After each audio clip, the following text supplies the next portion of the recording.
Hello, everyone, and welcome back to another episode of Leadership Voices. We are into the holiday season, coming out of the Thanksgiving break. The football is getting a little bit better. The ground is getting a little bit colder. Schools maybe getting a little antsy, a little crazier. And right now, maybe is a time more than ever, more than any time in the year, where we need great leaders leading with positivity. And that's why I'm so excited about our guest today. This is someone who I've had a chance to meet at a variety of different events over the last few years. uh, Spoke with him as he navigated through COVID and out of COVID and leading his district. And we're so excited to welcome to the show today from Mount Diablo Unified School District in Northern California, Dr. Adam Clark. Adam, thanks for being here. Jacob, really excited to be here with you. Definitely, my ears peaked up when you mentioned football because it is that time of year that just been coming off of the Thanksgiving week and looking forward to holiday break coming up. There's lots of football, lots of time to get together with friends and family and cheer for your team and stuff like that. Kind of what we do here in the Mount Diablo Unified School District. So super excited to be with you this morning. Amazing. Well, thanks for being here. And so who's your team? Who are you watching right now? Yeah, well, in the NFL, I don't have too much to cheer about this year. I'm a diehard Raiders fan, so Okay. Oakland Raiders fan, but I know they're in Las Vegas. But on the college side, I'm a diehard Ohio State fan. Really Oh, love wow. Ohio State and follow them just all my entire life, and so we're kind of going from there. And some of the local teams: Cal, Stanford, UC Davis, San Jose State. Wherever the gridiron is, wherever there's green grass, you can find me somewhere around there cheering and just having a good time. So you're watching Saturdays and Sundays then? Absolutely. And then during the high school season, I can catch a Friday night game. So it's 3 days of football during the fall. And now with flag football, that's Thursday, Friday, Saturday, Sunday, as much as we can get it in. Wow. And did you play yourself? Just high school. That's Okay. that's all. Yeah, high school and Pop Warner. So yeah, those days are long gone. I'm just a fan now, and just like to watch the competition and have a little fun while doing it. Well, who knows? Maybe by the time this comes out, the Raiders will have turned it all around. I think probably not, but maybe if this comes out in Yeah, a few years, you might have a chance then. fingers crossed. So let's take you back to your days playing in high school. This is a question we love to start with. Um, did high schooler Adam Clark plan to be a superintendent? Was this always the plan? What would your teachers say now? Or is this something that came to you later in life? How'd you end up doing this awesome work? Teachers are often shocked when they find out that I'm a superintendent. I was not your most engaged high school student. I had other things on my mind. I did play football. I was into just doing the high school things, not really caring about too much, not thinking about my future too much. But luckily, I was surrounded by good friends and lots of good teachers and staff at my high school. I graduated in 1986 from Berkeley High School. Went from there to San Jose State, where I was actually studying to go into law enforcement. Oh, And wow. I wasn't just total flake when it came to the schoolwork. I don't know, I had about a B minus, C plus average graduating high school, and wanted to get into law enforcement. I wanted to give back some way, somehow. I always kind of had that inside me. And it all changed during my first summer of college. I worked at a summer camp for the Berkeley Parks and Recreation, and that changed my entire trajectory. And what were the age groups of the students of the summer? I did 4 summers as a camp counselor myself, and I was good with sort of the 10 to 14 because we could play the sports, be a little. But the 6 to 8 year olds, I had a harder time myself. Who were you working with, or was it Yeah, so everybody? this was a camp. This was a camp for low income students, and so it Okay. was actually like kindergarten to eighth grade, and Oh, wow.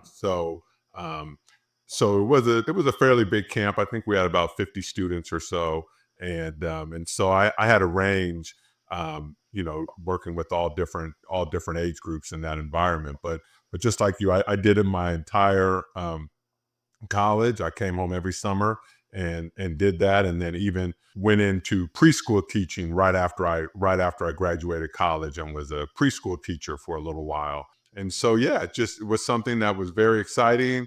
I never thought that that would be something that I would be accepted in, and that students would, young people would listen to me. But I just found that I connected well with young people, and I had lots of positive experiences growing up. And lo and behold, here I was providing that space for young people to enjoy their summers or enjoy their preschool experience.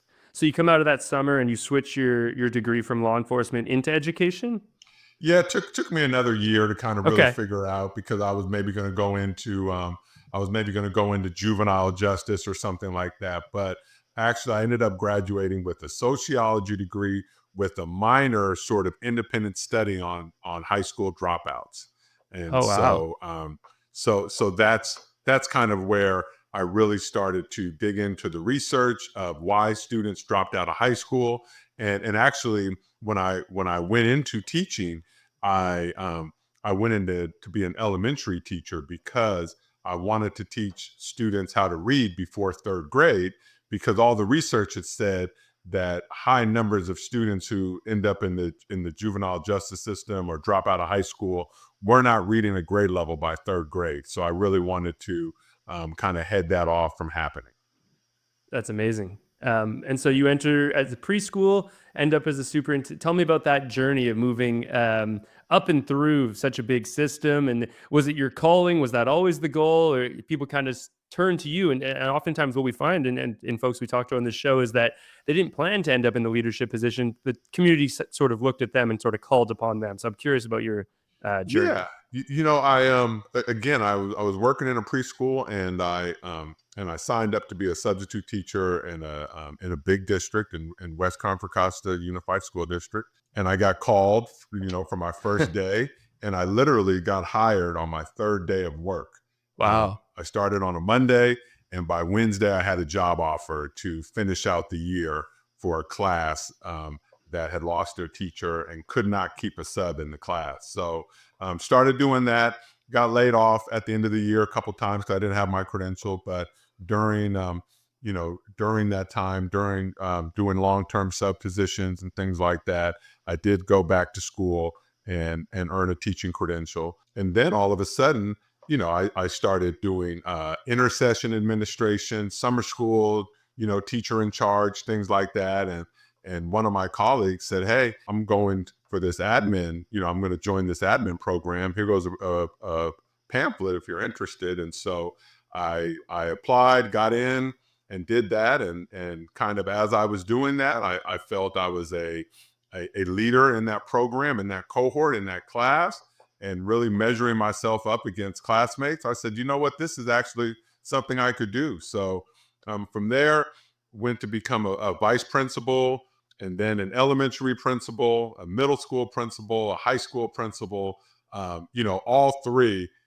I only wanted to do elementary, but I just kept kind of just taking advantage of opportunities that came my way. And so I got a great wide breadth of experience from the, elementary experience all the way through high school to really kind of get that front row seat, that view of K-12 education, K-12 public education. And then joined a doctorate program.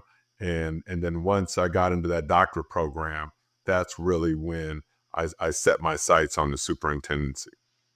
It sounds to me as if, let's go back to the Raiders. If the Raiders got rid of Pete Carroll tomorrow, the version of bringing in Adam Clark would be someone who's been, the ball boy and the offensive, line coach and the cornerbacks coach. Sounds like you've kind of held every position. And so do you find that that has helped you, work in such a large systems? You have so many, such a breadth of experience. And so do you draw upon that when working with such a big team?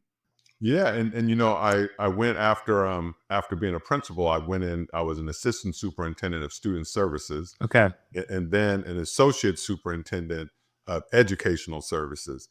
And so when I take my teaching experience with all of my admin experience, and even my recreation and preschool experience, um, as I have this role now, there really is no experience that I haven't either gone through or witnessed or had to address in one way or another. The other really neat thing about my experience is that I was able to work in very, very diverse communities. So you're talking extremely impoverished communities and also wealthy communities, and then everything in the middle. And I've had the opportunity to open up a brand new school, like, picking out the furniture and the Wow. mascot and the design and things like that. And I've also taken over schools and worked in schools that were falling apart and were parts of it had to be closed off because of asbestos and remodels and things like that. And so in having all those experiences really just taught me all kids are extremely similar regardless of background, ethnicity, gender, any of that. Like, kids are kids, right? And I think when you see kids that just that they're young people coming to schools to Yeah. learn and to be social and to go through that experience, then you automatically have high expectations for all kids regardless of background. And I think in public education that's one of those hurdles that many people have to get over. The other thing is the same with the communities. Like, parents just want what's best for their kid, and it doesn't matter if you're dealing with a parent with an advanced degree or a parent who's doesn't have any formal higher education or anything like that. They just want what's best, and they want to support their kids. They want to be able to navigate the system. They want to be involved. They want to be communicated with. And so, again, you know, I just take on every experience with that in mind. Is kids just want to come to school and learn, and parents just want their kids to be safe and to do well and to be seen and heard. And to extend that, in your opinion, what would you say educators want? Yeah, but educators, what we find is usually the majority of educators go into education because they, number one, they either had an extremely positive experience um, in that system, right? They were good students, they got along well with their teachers, they had friends, they took advantage of all the extracurricular activities, or people go into education who were really moved by someone tied to education. So, like, maybe someone, going in the wrong direction and someone helped them, or maybe a student, lost a parent or didn't have that stability at home and some educator helped them, kind of navigate things. And so those are what kind of what why educators go into education. And they want to give back and have other young people experience what they experienced, or provide young people with the tools and resources that they need to be able to navigate a very complex system and to be able to find success and happiness after they leave whatever um, educational organization they were a part of. Beautiful. You talked a bit about the community and supporting a diverse community. Mount Diablo is certainly a diverse community, geographically large, 29,000 plus students, at least what we can see online. But tell me about what we can't see from a quick Google. As the leader of this school community, tell us a little bit for those that don't know Mount Diablo, if you could sort of paint the picture.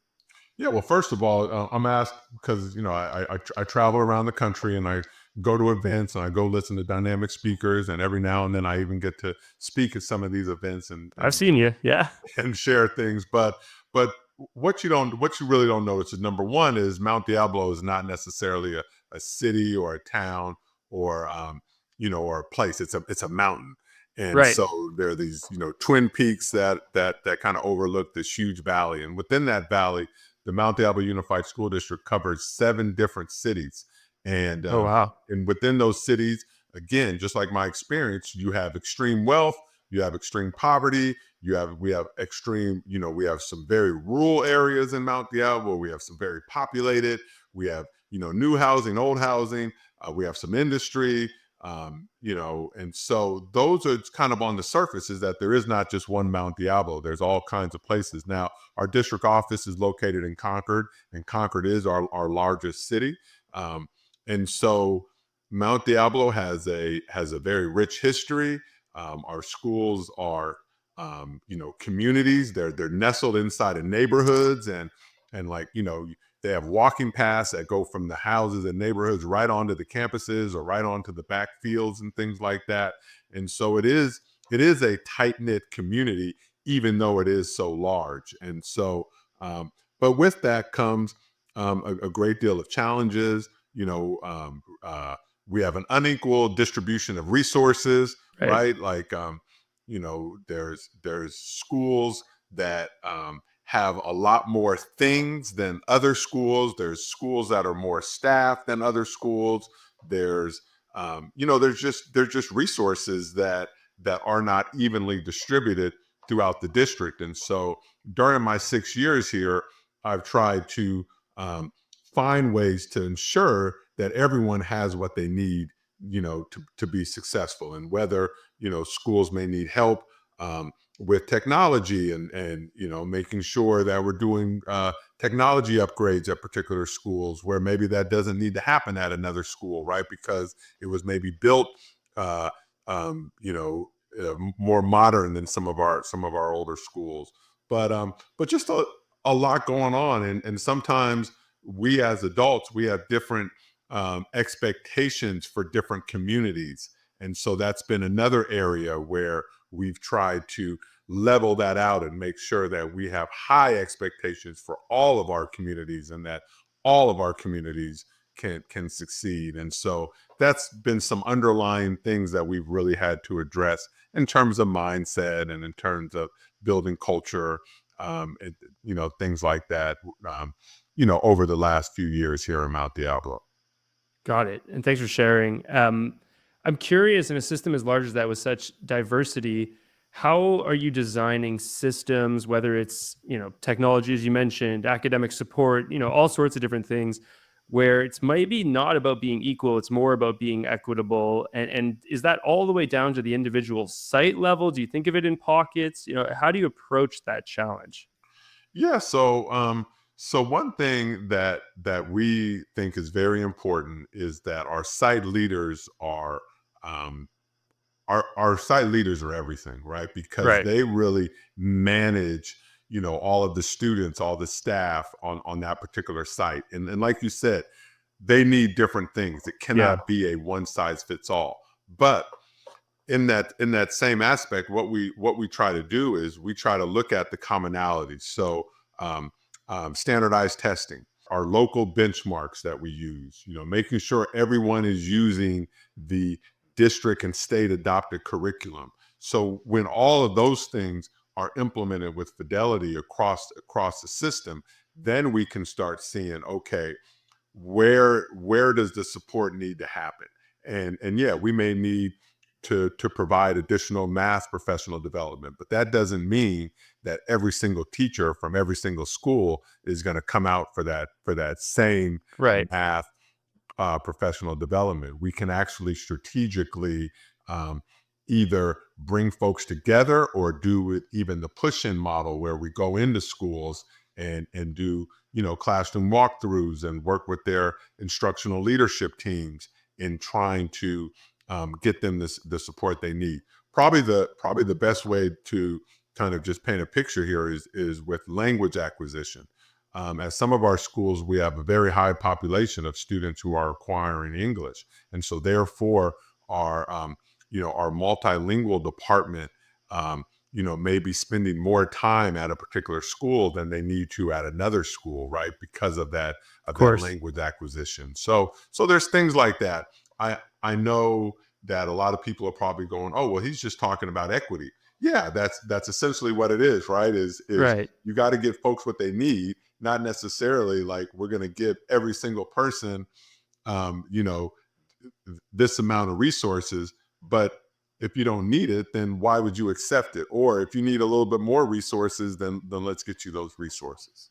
Well, I love that. Given the resources, instead of lowering the bar of expectations, please, keeping the bar of expectation high, Yeah, because I think everyone wants to succeed. It's one of the only things we all have in common, right? We want to be successful at whatever right. we do, and so, an administrator we work with always says to me, "We set the bar too low for kids, right?" And they'll reach up to that, and so, as simple as something. Rather than do the book report this way, it's prove to me that you understand X. And so, what are all the different ways different types of students can come up with that? Um, you, this in the last, I guess, few months, The board decided to extend your contract through, I believe, 2029. And congratulations. Thank you. Saw glowing reviews. Not surprised, of course. You came in during a crazy time in education. It's always a crazy time in education, Yes, but yes. give us, what was the story of Act One of your superintendency, and then as you think about Act Two of your superintendency, not that you're taking an intermission, what do you want this story to be? So first, the story of Act One, and then into Act Two. Yeah, so Mount Diablo is my second superintendency. So Okay. I was the superintendent of Vallejo City Schools for 3 years before coming to Mount Diablo. And and just the story behind that is Vallejo is in Solano County. Um, I had never worked in Solano County. Solano County is further from my home, and Contra Costa County is where I live. It's where all my professional experience has been, and so Mount Diablo is smack in the middle of Contra Costa County. So when I had that opportunity to come back to the county where I was familiar with, I took that opportunity, and so I've known about Mount Diablo just over the years from living in this area. And so the one thing when I came in during COVID, it was an extremely difficult time because I tried to keep the focus on the students. I mean, that's really what I'm all about in my leadership and how I lead and how I guide this district is how can we keep the focus on our students and not the adults? And so as I try to transform this district, I'm trying to make it a district where the needs of the students are at the top of the list and not the needs of adults. And so that has been challenging. It's no secret that I wanted our schools open during COVID. I did not want them closed, and that was I came in, and that was a battle I had to face right away. I'm sure. Was trying to open our schools and keep access to all of our students. And unfortunately, it took us longer to get our schools open than I wanted to. And so that didn't that didn't gain me a lot of friends. That didn't make me over popular because of how the COVID thing went. Either you were on one side or you were on this other. And so, but I kept the focus on the students, like what is best for students. They shouldn't be at home. They need to be in schools. If they're going to be in schools, and they need to be safe, and we need that, there's certain things we need to provide, and we need to structure so that we can keep them safe. So that was kind of the beginning of it all. But then, as we were getting through that, just putting systems in place, making sure that we were, with our financials, that we were completely transparent with our numbers, what our budget looked like, where we had some deficits that needed to be addressed, and where we needed to actually do some things right. We didn't always make good decisions, and we made some mistakes with programs or personnel or things. So really right sizing the district was the next phase, and then getting those academic systems in place. So since I've been here, we've updated every single one of our curriculums. Wow. We did new adoptions for all of our textbooks. We went to a one-to-one technology program, so all of our students have a Chromebook. Previously, when I got here, the schools that had very active parent foundations had lots of technology, and then our very, very impoverished schools who had lots of title money and money in that way had lots of things. And then you had a group in the middle that didn't have either of those, and they were kind of left out. So really leveling that playing field was something. And then just getting a focus on data, like we all talk about. Yeah, data is going to lead our decisions, but were we really true to that? And so being open and honest and sharing our data in a transparent way. So when our standardized test scores come out, I email them out to every single family, every employee in the district, right? And I don't send a link that people have to go and dig through or find. I send it in a PDF where they can find their school, they can see how they did, they can see how the district did, they can see how different student groups did, they can see it all. And then I take responsibility for it. And so if we have students who aren't hitting the mark, it's really on my shoulders. And so therefore, I have to be a better leader. I have to be more strategic on getting those students where they need, getting those students what they need to, to be able to be successful. So really bringing a level of transparency to the, to the district. And then lastly, as I've been here for 6 years, I'm really looking for stability. I'm looking for building leaders, helping our principals grow, helping our principals be able to support their teachers, being able to support their classified staff, um, really developing that site leadership, so that they are then ready to either continue leading their schools or to move into a more, a more wide, reaching position either within our district or somewhere else. The focus, though, through all of these is always students first. And again, you would think that that would make me popular. That makes me unpopular. And I'm going to continue to fight for our students. I'm going to continue to speak highly of all of our students, speak highly of all of our schools, speak highly of our programs. Um, give out all the credit when due, but then all the responsibility falls on my shoulders. So yeah, so if I were coaching the Raiders now and they called on me, first thing I would do is, hey, this is on me. But guess what? I'm going to make things better, and put your seatbelt on and be ready for the ride, because we're going to get back to the basics, and we're going to get back to doing what's right for our students, for our families, and for our Raider Nation out there. Maybe you bench Gino. We'll see. I love the focus on data that, and sending that out to all families, and even something as so small as it's not a PDF, it's not a link. You don't need a portal, right? Because those are the things that can get in the way. Yep.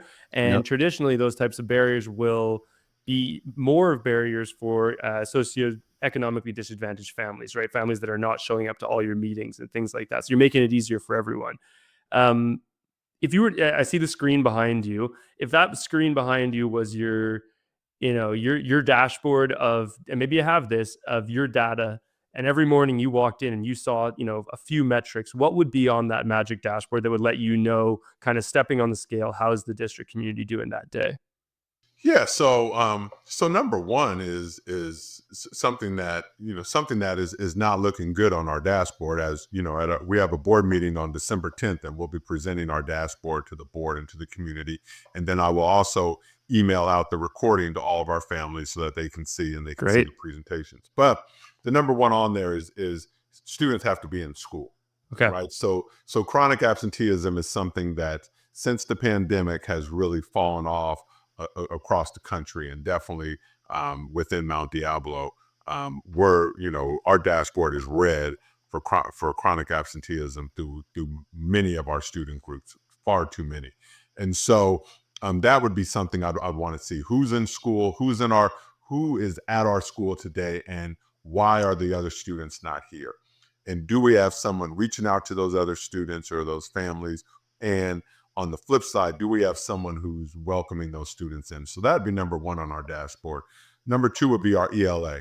Students have to be literate. They have to be able to read. They have to be able to decode. They have to be able to access the curriculum, access text. Um, you know, they have to be able to write, to communicate, to be able to read. All of those things is just so critical. So that would be the next. And then the next one would be math. Math is a gatekeeper to colleges and universities. But not only that, in Mount Diablo, our thing is preparing all students for college and career. But you can't even get into the trades if you can't That's pass the right. math test. And so math is that thing that people say, oh, I'm not good in math, or math scares me, or I'm afraid of math. We have to flip that narrative, and students need to understand, our teachers need to understand that math is something that everyone needs. I'm a strong proponent of students being able to do mental math and basic things, but then also being able to solve those complex problems. So on our Promethean board, which we have one in every single classroom, every single learning space, um, those were things I bought like during COVID and stuff Yeah. like that. Instead of spending money on people and things like that, we invested that money wisely. And so we have these Promethean boards. So if I walk in the morning, I'd like to see chronic absentee reports for every single school, real-time attendance. I'd like to see where students are on their state testing, on our locals testing, and where they are on our reading scores. And then I'd like to see how we're doing in math. And so those would be the three things that I'd like to look at every single morning. And when you talk about ELA and math, are you specifically saying sort of third grade reading and then Algebra I, as those are often seen as the predictors of graduation, or is there somewhere else that you're looking? Yeah, no, I mean, definitely those would be them, but I'm talking every grade level, every grade level standard, Beautiful. and when it comes to English language arts and math. So we can't just stop at, students are not going to get through algebra if they're not doing fifth grade math correctly, right? There you go. And fifth grade is kind of the our elementary stop at fifth grade. So Okay. as they get through fifth grade and then go into middle school, what's that thing? And so I want our fifth graders leaving with that confidence that I can go into middle school, I can go in and take algebra or take whatever the math class is in middle school, because it's not right. It's not the whole class again. They really, that's the first time that we really start to separate kids and start to sort kids for math placements. I'd like our first graders to be confident. I'd like our third graders to be confident. I'd like those 10th, 11th graders to be confident in math. So it's really every single grade level. But yeah, indicators would be how many students are taking algebra, how many students are passing algebra, how many retakes do we need in that area? And that's definitely a huge metric that we watch very closely. It's a great kind of hidden point of you mentioned about it being, I wouldn't say socially acceptable, but more so than with ELA literacy or just literacy in general, to be sort of math illiterate as you graduate and move through life. And the check comes at a restaurant or you get a new job and you try to figure out what can we afford as a family. And so I think it's one of those things that we sort of allow ourselves to become. You talk to even parents and they're looking at their kids' math and they're squeaming themselves, right? And so I don't know how you go about fixing that, but I think you're on the money thinking about that as a life skill, not just as a thing to get you through a certain test. Yeah, and I mean, it's just in life, we're going to face challenges, right? We're going to have Right. to problem solve. We're going to have to deal with uncomfortable situations, and so if math is that, then why not embrace that? Why not take on that challenge? Why not, do that Ironman challenge and get through that that math course that you were scared to take or something like that, because it really is going to help you. It's so much, whether you have to calculate, I have this much gas and I may run out of gas at this point, or, Right. we're trying to make ends meet, or I want to go on this trip, or I need to pay bills, things like that. Just being able to estimate in your brain really helps. And some folks don't. I don't know if you have kids or not, but when you have kids and they want all these things, but they don't understand like how much they cost or what it takes to get them and things like that. And it's good if we can do that at schools. Just think about how many parents would be happy that their kids actually, Right. can estimate and predict and plan financially for whatever it is that they encounter throughout their days. Well, no kids for me yet, but I have a nephew who can do 40 times 71. He's 5 years old, and we don't know where it came from. Oh, But good. but we're gonna invest in it, right? Because you want to Yeah, celebrate yeah, that. You want to keep building on it. yeah. It's not just memorization. So, switching gears a little bit, some of the folks that listen to this are not yet superintendents, right? And they want to become superintendents.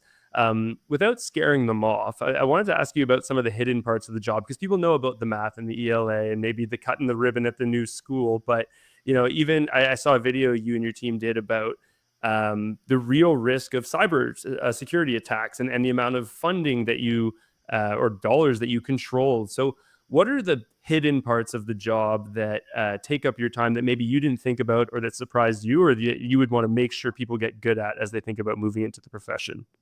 Yeah,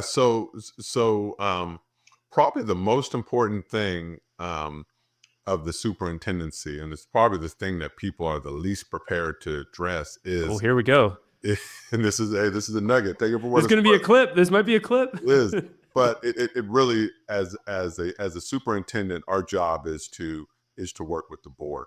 Um, if you are not properly working with your board, or if you don't have your board, um, in a place to be able to make sound decisions, that's really you. just like our students can't learn if they're not at school, our districts cannot function without a functioning school board. And it doesn't matter how charming or skilled a superintendent is, if you're if the contracts that you put forward to the board are not being approved, then you cannot do the work that you need to do. And so let me give you an example. We go through a whole year of adopting a new math textbook, right? And again, we have previews, we pilot different publishers. We have parents come out, we talk to students, we bring the publishers out, do different professional developments, all those. We spend almost a year on that process. And then we go to the board with the recommendation that our teachers voted on, that everyone wants this publisher, this Yeah. math book, and then your board won't approve it and wants to go in a different direction. It throws off the fiscal, it throws off your planning for the next year, it throws off your assessments, it throws everything off. And then all of that work, right, is all out of the window. And that's a big multi-million dollar purchase. There can be something else. There was a situation, that I dealt with, is that I had a board vote against a $3,000 shredding contract to Wow. shred internal documents, and then had to do a lot of work to bring that back and get that approved. But like, that just shows, like, if you don't have the board, understanding what it is that the district is facing, then it's really hard to get anything done that you need to get done. And when you see a superintendent and a board really meshing and working together, that's when you're going to have a successful school district. But all too often, that part of the job is not addressed. Now, on the flip side, I had a cabinet meeting this morning, and in the room was my chief business officer, my chief human resource officer, my curriculums officer, my special education officer, and our attorney. So all of those five folks all need my time, Sure. and they all have things that are happening that they need, me to make the final decision on, or to make sure things are aligned. And just, it's taken us almost 6 years to get to this point. But now, as I work with the board, work with my cabinet, work with our site administrators, we now have it's called an LCAP in California. and Yep. and it could be like a strategic plan or something like that. But we have our LCAP goals tied to the superintendent's goals, tied to our cabinet goals, tied to the site goals, all the way down, all around the same things, right? And so we have that perfect alignment. But that took years in the making. It doesn't just happen. So for anyone going into the superintendency or taking over a district, you have to, first of all, you have to, come up with ways how you and the board as a governance team are going to govern. But then all those five areas I just named are all equally important within a district. If any of those areas fail or aren't performing, it's going to set the district back, because Right. they all rely on one another. So to be a successful superintendent, or even to get it through the superintendent interview, you have to make sure that you're talking about your plan of how you're going to govern with that governing board. Amazing. And it clears the air for the rest of your team to be able to operate as well, because if that's not out of the way, they can't do any of their projects as well. And I'm sure, as teams your size, that each of those cabinet members has giant teams underneath them as well, right? Oh So yeah, I mean, in human resources, that they're bringing forward principals to be hired, or other, we have to bring staff. Our board approves every hire, um, and if we have a vacant position and the board is not willing to hire that person, and now if there's red flags, it's my job to investigate those red flags and then explain to the board, okay, there's a red flag, but this is the situation, this is what happened, this is what our plan is to address it, or it was a false act, whatever it may be, right? And so then we can hire that person. But again, if I'm not doing that work, or if those systems aren't in place, then HR can't hire the people that they need to, who obviously we have positions available, and weren't able to staff those positions. I appreciate you sharing all that. This wouldn't be a podcast in 2025 if I didn't ask you a little bit about AI and how the district is thinking about it. And I'm sure you get asked this often. I suppose my question is on the spectrum of no AI allowed in any of my schools to I've replaced all my teachers with Chat GPT. What moment is Mount Diablo in, and then how are you thinking about how to lead your community through what is certainly uncertain times, but often exciting as well? Yeah, so I mean, this is kind of my attitude about it, because we've been having this discussion for some time. Sure. And I'd say this: why aren't we fully embracing AI? And then folks would say, well, some of our teachers are uncomfortable, or we might have a principal who's uncomfortable, or the librarian's uncomfortable. And I'd say, like, well, if 15 years ago or 20 years ago, if someone said, oh, this thing called the internet, like, Hmm. we're uncomfortable using the internet, there will be no internet happening in this school, right? We would like, who would say that? Who would do that? And so that was kind of my same thing. I said, well, if you're reading anything, if you're watching anything, you can see how AI is going to be a part of everything. And so I don't care what some adult says that they're uncomfortable with AI. We need to open it up for our kids. And Right. so we have two platforms that are open to our kids. They're closed platforms. They're all out there. They're the ones that are being promoted and stuff. I'm Sure. not going to promote anyone in particular, but we have two, No and we paid actually promotion here. That's but it. we actually just had a discussion here in cabinet, because we're looking at these two programs and we have to pick one or the other. But it's like half the folks who are using it are like this program, and the other half like this program. So There you it's a go. good thing. So what I'm Yeah. saying is, we're embracing it. We definitely have the guardrails up. We have a closed system that we're using. Um, Obviously our administrators are using it. I mean, everyone's using it, and we don't have blocks on it and things like that. And so, we're a progressive district. We believe in technology. We believe in getting it in the hands of our students with guardrails. And so, we're excited to embrace AI as it comes. But I don't see AI replacing any teachers just yet, or anything like that, or definitely not superintendents yet, or things. But definitely, if we can use it to enhance the learning experience and give more access to more folks, then we're all for it. And so far, that's how we've been using it. That's a great way to think about it. And I think one of the if not the role of school is to graduate students ready for life. And if they're going to be living in a life that has AI expectations in their job, probably right, or things like that, I think not having the students build those skills while they're in your schools would be doing them a disservice. To how to set them up afterwards. I'm sure you've heard this quote, but they say, like, AI may not replace you as a worker, but someone who uses AI will replace you. And Exactly. so it's just, I mean, I was out of state at a football game a couple weeks ago, and they got the Whammo cars driving around. So they got cars that are driverless. You go to the concession stands; they don't have people working there anymore. You take your own food and you go and you check out yourself, and then you go on. So right there, look at those jobs that have been lost. That's But right. there's jobs like servicing those Whammo cars, and like coming up with the script, for them to be able to follow, and the programming and all those. And so there's just a lot out there. And we truly believe in college and career.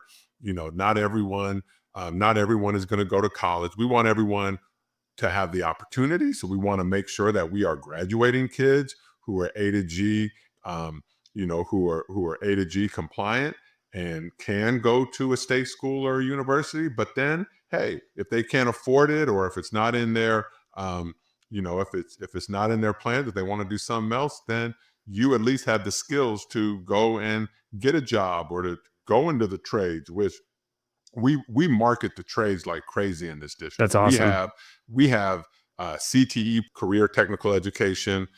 California is a big supporter of that. So we have CTE programs. We have kids building little houses. We have engineering. We have a restaurant in our district that's run by students. Wow. I mean, we do so much in that area.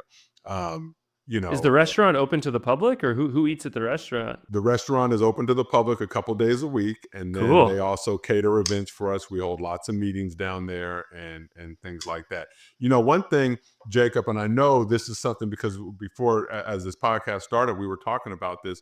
One thing, my mission is here in Mount Diablo. There are so many wonderful things going on in this district, and if you go ask, the average person on the street or whatnot before I got here about Mount Diablo, they would probably have something negative to say.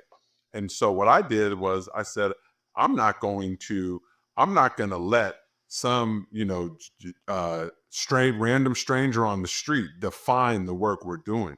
So every Friday here in Mount Diablo, we put out a Friday letter. We put out a Friday newsletter that I would tell you, and I would tell your listeners to go and check this letter out. I posted on my LinkedIn every Friday. It's on our website, but it is the most comprehensive newsletter that a school district could possibly put out. Wow. We talk about all of our stories, all of our students. We talk about the amazing things that they're doing. We talk about our amazing educators who are leading these students. We talk about so many different programs and activities that our students participate in, where someone reads that and they're like, oh my goodness, look at all these things. I had no idea. I had no idea you guys had a restaurant. I had no idea that you guys do this. I had no idea. We have so many different departments and just resources for all of our communities, and we highlight them in this newsletter every single Friday. And so the Mount Diablo Unified School District Friday letter is like no other. So I will that's check it just out. that's just a way of really highlighting public education and highlighting all the wonderful things that are taking place within our schools and our facilities. Outside of board alignment and management, I think marketing the value of public education back to its own community would also be an underrated and maybe unseen job of a superintendent. Making it like, get people talking about the school, get the image of the school and the system to the place where you want it to be. You really do lead with positivity. I can't believe how fast the time has gone here. Um, I'm not going to hold you to one, but what are the couple of projects in the district that you're most excited about right now that you're just, it gets you up in the morning? Yeah, I mean, there are so many. I would just say, what really makes me exciting is is when you start to, like, again, I'm an extremely positive person. I'm thankful. I'm thankful to be in this position. I'm thankful to be able to work with young people. I'm so thankful to be able to impact our young people's lives. Um, but what really excites me about the work that we're doing here in Mount Diablo is that I'm not the only one out there talking about that. There are so many people now. Now we still have our groups that no matter what, like, Can't please no matter everyone. what, you just can't please everybody, and once you kind of learn to let that go and understand, like, that's just how some folks are going to be, or some organizations, associations, or whatnot. That's how they're going to operate. But to start, really seeing action in place. And when I go out and visit schools and I see a principal that knows every kid by name, that walks around, knows all the teachers, knows their strengths and challenges, has the pulse on everything that's going on. That's what excites me. There's no kids that come to this district office. We have kids at this district office one time a year. During Halloween, we decorate the different departments. And then we have a school next door, and they come through and visit our Check it out in department. the But Friday newsletter. I'm sure it was in there. if you go in the newsletter, you'll see that. But, like, we don't I don't have that interaction with kids, here. Yeah. So to see that taking place out at the school sites, that's what really gets me. But probably the thing that just brought tears to my eyes last it was November, it was the 21st. It was the last day before break. Went out to our bridge program. That's for our students who learn differently, who are 18 to 22, students with unique needs. And we did a Friendsgiving with them, and probably about 50 or 60 of our students, just watching them interact with one another. Some of them have to use, like a computer keyboard to speak or communicate, and some of them are confined to wheelchairs, or just all sorts of things. But to just have that togetherness of them, and to see how the staff cares for them and things like that. And the way I look at it as, like, when you look at an organization and how they treat their most neediest populations, or their most neediest folks, that really tells a lot about that population. And the way that we work with our students with unique needs and things like that, I mean, that just just keeps me motivated each and every day. As the holidays are coming up, we have we have a program that we call SOAR. It's for our students who are unhoused and families that are going through hard times. We have so many donations that come through that department. All the employees in that department are so committed to their work, and they just do so much for the communities and things like that. So it's just those natural type things that just keep me motivated and keep me showing up each and every day, smiling. Because people don't come to me with like great things, right? They don't, they email me with problems, and I deal with a lot of problems. I got to deal with a lot of unhappy people. Usually, when there's something going wrong, they say, "Oh, let's email the superintendent." They don't say, "Oh, Johnny got straight A's. Let's email the superintendent." No, Johnny got straight F's. Let's email the superintendent. So anyway, those are the types of things that keep me happy, keep me smiling, keep me motivated to do Well, this maybe good there's work. a crossover of your almost law enforcement career of dealing with the bad and not getting the good. See, I know we're right at time, and we got to get you out to your next life changing moment. Um, my last question would be for the aspiring superintendents or younger superintendents. They might be in law enforcement school today. They might be in a summer camp. They might be in a preschool. They might be, anywhere along that journey. What advice do you have to someone who's even considering moving towards superintendency as their career and their calling? yeah, I would say number one is you really need to find your foundation, your values, and I hate to say it's kind of a cliche, but like your why, like, because it's going to be tested, because you're going to have multiple folks, multiple departments, multiple people all vying for your time and for resources. And and some of those conflict with one another, right? And so unless you are very grounded in your beliefs, you're gonna misstep, because you're gonna make a decision that you really have to take ownership with, and it may not be the best decision for everyone. And so you have to be able to grapple with making those types of decisions. So just know who you are, know your why, know your leadership, um, your leadership strengths and your challenges. And um, and you got to be in this work for the right reason. It's not just to have the big office or wear a suit, because it's not as glorious as it seems. It's a lot of work. It's a lot of listening. Um, just because I'm the superintendent, I don't just say let's do this and everyone lines up. Oh yeah, we're excited. We're going to do it. It takes you have to have more than just your voice. You have to demonstrate. You have to keep your word. You have to make sacrifices. You have to make compromises. But if people see that you're in this for the right reasons, then you'll get lots of support. Well said. And the nice suit and the fancy kicks I've seen you wearing at the conferences as well. Yes, yes.